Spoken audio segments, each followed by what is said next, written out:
Everyone on the internet seems to think that this article by Emily Ratajkowski is about sleeping around after divorce. Conservatives are up in arms saying that she's glorifying promiscuity. But now she wants to be a whore. Now she goes to bed with anyone, but she does make it home in time for her son to wake up at 6 a.m., no matter how many martinis she's had and how many men she's had. And we've got liberals who are celebrating, being like, this is about women's sexual liberation. And honestly, to all of them, I just want to say, do you know how to read? After reading the article myself, I've got to say, I think that they're all wrong. Sorry to break it to you, but I don't think that this is an article about becoming a slut. I think it's actually an article about what is the actual true opposite of being the good girl. Because it's not being a slut, it's not being a man-eater, it's not being the supervillain, as Emily likes to say in the article. All of those things are a performance. And they're all centering around not just men, but also the reactions of other people in general. So in the article, Emily talks about how before she got married, she spent most of her life doing all of the good girl things. She made sure to keep her body count low. She was very selective about who she slept with. She maintained and valued committed relationships. She was a loyal girlfriend. She was a loyal wife. And she thought that was going to be a really great insurance plan. Like, she would never be mistreated. She would never be left, rejected, cheated on, whatever.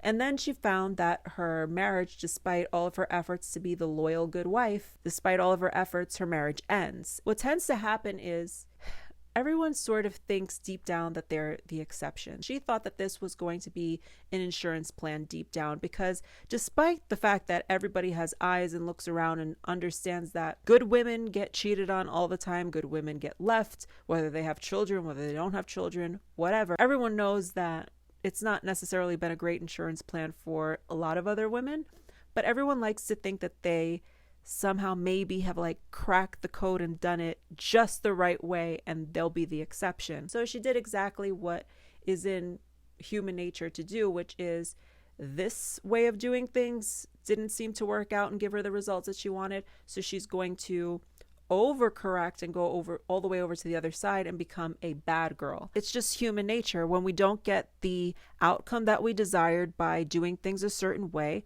we'll overcorrect and do what we perceive to be the exact opposite. In her mind, the opposite would be sleeping around, being more of like a man-eater, emotionally detached, and just playing this, what she called supervillain. And I'm doing a lot of air quotes in this. But anyway, so she thought that that's what the antidote and the answer was.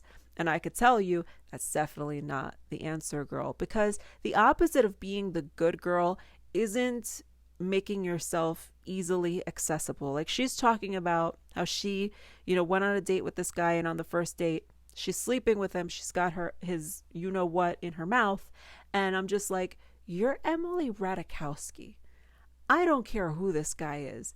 He should not get the gift of being able to stick his what anywhere near you on a first date. He took her to a bar. He didn't buy her a plot of land. But the point is, the opposite of the good girl is not actually being a slut, sleeping around.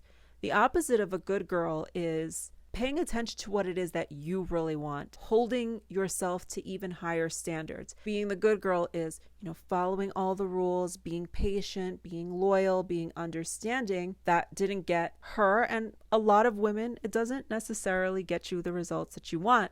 And I will say that sometimes being a little bit more bad works.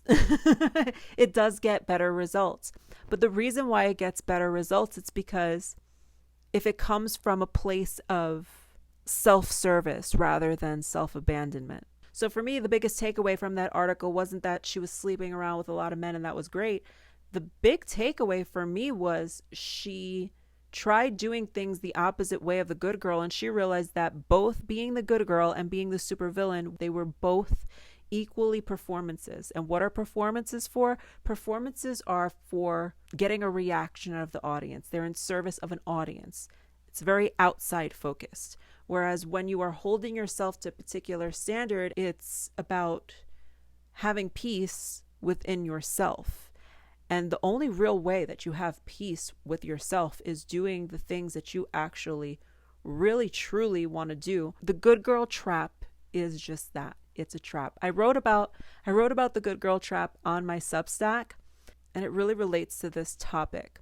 The opposite of being a good girl isn't being promiscuous. The opposite of a good girl is putting yourself first, prioritizing your needs, having standards. Whatever you choose to do should not really be about what kind of outcome you're looking to get from another person or what kind of reaction you're trying to get out of another person. That still places them on a pedestal and has you revolving your life and your choices and your decisions and thoughts and everything around them, and makes them basically your master.